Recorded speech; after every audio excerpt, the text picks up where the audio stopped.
how's it supposed to come up? God says you keep replanting it because nobody's teaching about warfare.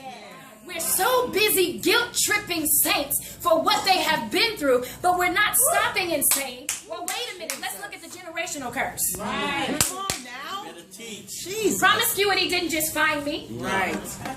There was a door that was open in my bloodline, but nobody taught me that I needed to really sit down and repent for my grandmother and my great-grandmother and whoever else before her left the door open. Because when a door is open, that enemy has free access to you.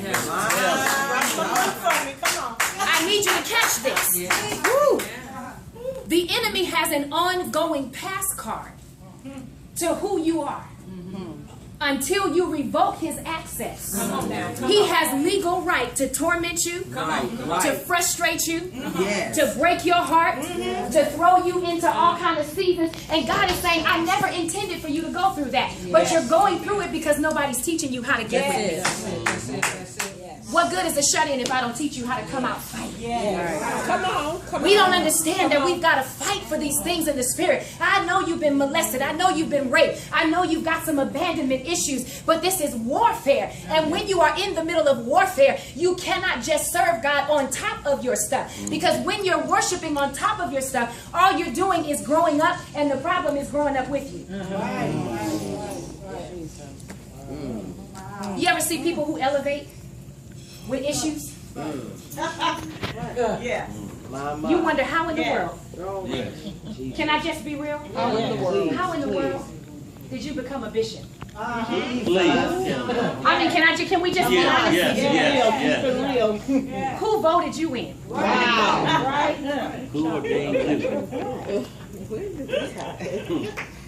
Who licensed you? I mean, don't you ever ask questions?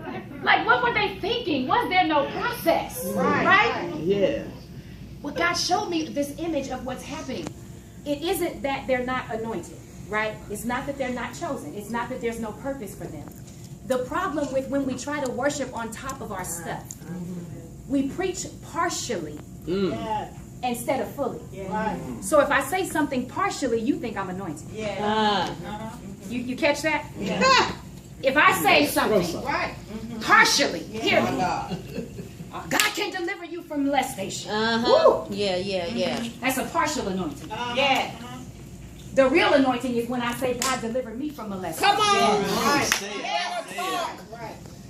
So we have these partial spirits that are parading in the pulpit. That's good. And we're creating stillborns. Dwarfs, midgets, stillborns, you name it, we got it. God says, I'm looking out over the community of worshipers. And the real worshipers are not even in the church. You better come on. The real worshipers are not in the church. That's it. He said the real worshipers, and this is the vision he showed me, messed me up. The church is full of saints, right? God says the vision he showed me, all of the saints in the church were obese. Meaning you were overfed. Right. The people were literally outside in the vision banging on the door. They weren't being turned away. They were being turned off.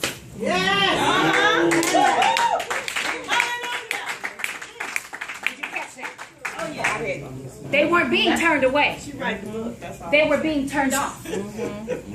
Because how can you be here for 20 years and you're in the prayer line every week for the same thing? And I get delivered instantaneously. And we get upset because this person got delivered and got licensed in 2 years. And we don't think they ought to be preaching, and you've been sitting here for 20 and I've been telling you for 20 years to let that man go. So we are frustrated. Frustrating the move of God. God says, I'm sick of y'all. Okay, come on now. I just got to tell it like he gives it to us. Come on. He says, I am sick of you. Seriously. And this masquerading anointing. See, this is why I love unleashing the beast. I love stuff like this. Where you give me permission to take the mask off. Because you can't go to the convocation and preach these kind of messages. Right. You go to the convocation, they want you to prophesy how